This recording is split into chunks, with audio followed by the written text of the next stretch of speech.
है कि सोमवार की अगर प्रदोष पड़ती है, बहुत ध्यान से सुनना महाराज, सोमवार की प्रदोष पड़ती है तो शंकर भगवान कैलाश पर निवास करते हैं। मंगलवार की प्रदोष पड़ती है तो शिव काशी में निवास करते हैं। बुधवार की प्रदोष पड़ती है तो शिव रजत भवन में निवास करते हैं। गुरुवार की प्रदोष पड़ती है तो शिव गंगा के स्थल पर निवास करते हैं। शुक्रवार की अगर प्रदोष पड़ती है तो शिव नीलकंठ पर विराजमान होते हैं। शनिवार की अगर प्रदोष पड़ती है तो शिव शमी के वृक्ष के नीचे रहते हैं। और रविवार की जब प्रदोष पड़ती है तो शिव बेलपत्र के पेड़ के नीचे निवास करते हैं। महाराज ये एकादशी शंकर से कह रही है कि आपका स्थान ये नहीं कि आप कैलाश पर मिले, उस वार को, उस तिथि के दिन, उस अनुकूल।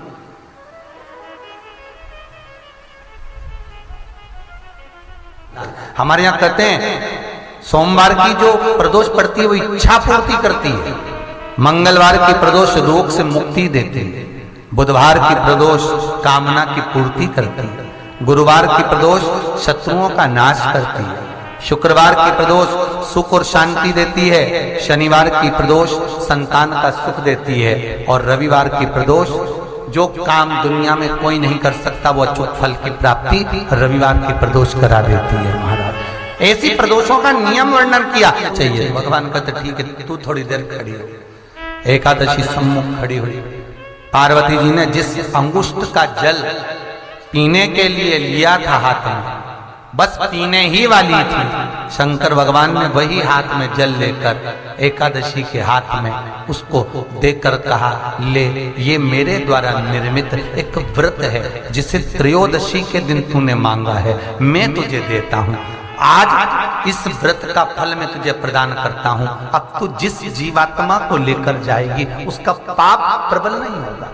किसी स्त्री, पुरुष, बालक, बुजुर्ग जो भी होगा जिसने प्रदोष का व्रत करा होगा वो जीवात्मा को तू किसी फल की कामना से नहीं स्वतः ही लेकर चली जाए। उसमें कोई कामना नहीं है। बन सके जीवन में 11 प्रदोष या 26 प्रदोष करने के बाद आप उसका उद्यापन कर कर विराम भी दे सकते। पर जीवन में एक बार प्रदोष का व्रत मौका मिले, जिस कामना से जिस दिन का भाव आपके मन में आए कि मुझे रोग से मुक्ति पाना है तो ये प्रदोष मुझे करना है, मैं रोग मुक्ति के लिए, हम जो भी आपके मन में आ रहा है, संतान प्राप्ति के लिए शनिचरी प्रदोष, आप उसका स्मरण करें। फिर लिखा शिव महापुराण में, बड़ा सुंदर लिखा वेदव्यास जी ने, मान लो आप प्रदोष का व्रत नहीं कर सकते, आप अगर व्रत नहीं कर सकते तो प्रदोष के दिन, प्रदोष काल में शाम का समय सूर्यास्त का कुछ पल, कुछ घड़ी के पहले से लेकर बाद तक का प्रदोष काल के अंतर्गत आप शंकर जी के मंदिर में जाकर 1 लोटा पानी, 5 बेलपत्र भी अगर समर्पित करते हैं तो संपूर्ण प्रदोष का फल आपके भाग्य में प्रबल हो जाए। शिव महापुराण में इसका शिव कथा कहती है 12 महीने प्रदोष आती है, 12 महीने शिवरात्रि आती है। प्रदोष को ही शिवरात्रि का भाव है। 12 महीने आते हैं। अगर व्यापार ना चले, दुख तकलीफ ज्यादा हो, कष्ट ज्यादा हो, बहुत टेंशन जिंदगी में चल रहा हो, कोई काम हो ही नहीं रहा, कोई दिक्कत ही दिक्कत है, व्यापार सही ना चल रहा हो, कष्ट ही कष्ट हो, और यहां तक है अगर बीमारी ने भी घेर रखा हो और बहुत जिंदगी में दुख चल रहा हो, कहीं मत जाना, प्रत्येक महीने प्रदोष आती है। हर महीने शिवरात्रि प्रदोष आती है। 1 लोटा पानी, 5 बेलपत्र,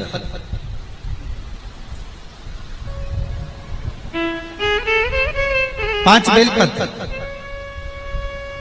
1 शमी पत्र, 1 शमी पत्र, 5 बेलपत्र तांबे के लोटे में जल में डाल लीजिए। 7 दाने अक्षत के, आखे अक्षत के डाल लीजिए। और प्रदोष काल में, प्रदोष काल जो शाम का समय होता है, प्रदोष काल में भगवान शंकर के मंदिर जाकर पांव में चप्पल पहनकर ना जाइए, घर में घी का दिया लगाकर कलश लेकर शिव के मंदिर में चले जाइए। शिव मंदिर में दिया नहीं लगाना है आपको, केवल घर में दिया लगाकर जाना है। और शंकर जी के मंदिर में वो ऐसा कैसा ही पानी पूरा उंडेल कर डालकर शिवलिंग पर आ जाइए, झोली पसार कर प्रणाम करिए। शंकर की देहली पर 2 मिनट बैठकर ओम नमः शिवाय का स्मरण कर लीजिए।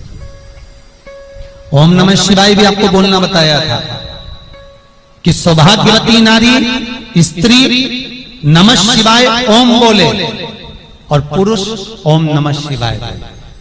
अगर पति और पत्नी दोनों बैठकर जाप कर रहे हैं तो दोनों ओम नमः शिवाय बोल सकते हैं, पर नारी अगर अकेले बैठकर स्मरण कर रही है तो नमः शिवाय ओम। आप जब नमः शिवाय ओम बोलना चालू करेंगे तो ओम अपने आप ही आगे आ जाएगा। बोल कर देखिए, नमः शिवाय ओम नमः शिवाय ओम नमः शिवाय ओम नमः शिवाय ओम नमः शिवाय। नमः शिवाय से चालू करा, ओम अपने आप आगे आ जाएगा। पर पुरुष जब जब जाप करे ओम नमः शिवाय बोले, पति पत्नी दोनों बैठकर जाप कर रहे हैं तो ओम नमः शिवाय बोल सकते। केवल स्त्री जाप कर रही है तो नमः शिवाय ओम नमः शिवाय ओम नमः शिवाय ओम नमः शिवाय ओम नमः शिवाय ओम अपने आप आ जाएगा। 5 बार 3 बार 7 बार कुछ देर शिव के मंदिर में प्रदोष काल में प्रदोष के समय पर प्रदोष के दिन बैठकर शिव नाम का जाप करें। जल का पात्र वापिस घर में ले आए और बड़े प्रेम से अगले महीने फिर प्रदोष के दिन फिर प्रदोष काल में शिव के द्वार जाए, फिर विनती करें। कहीं मत जाना, केवल शंकर की शरण में जाना, उससे कहना, उससे निवेदन करना, मुझे विश्वास है मेरे शंभु पर। स्कंद पुराण कहती है, शिव महापुराण कहती है, अगर आपने 2 या 3 या 4 प्रदोष ही कर लिए तो मेरा महाकाल बाबा आपकी झोली तो भर ही देगा खुशी। 2 3 4 बस बहुत, पूरे साल की तो आप करना, छोड़ना मत। अगर बाबा देवी दे तो पूरा साल तो करना ही करना, बीच में नहीं छोड़ना बाबा।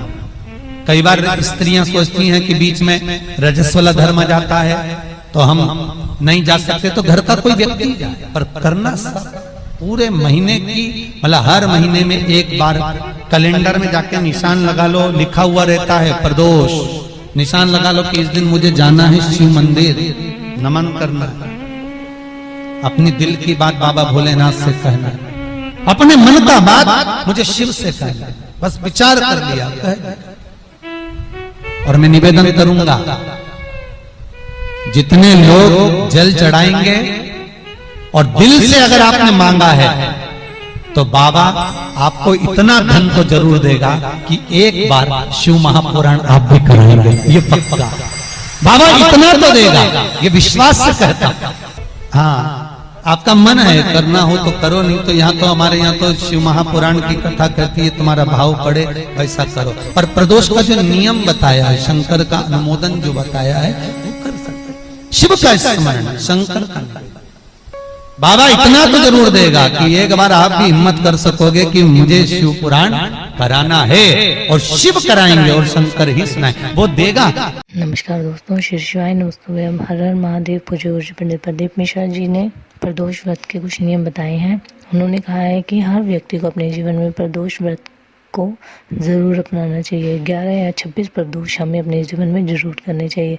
अगर हम ये व्रत नहीं कर सकते तो कुछ उपाय हैं जो पंडित प्रदीप मिश्रा जी ने इस वीडियो में बताए हैं, उनको करके भी आप व्रत के फल को प्राप्त कर सकते हैं। आशा है कि आपको वीडियो अच्छी लगे तो इसे लाइक ज़रूर कीजिए, चैनल को सब्सक्राइब करना ना भूलें, साथ ही कमेंट में हर हर महादेव जरूर लिखें।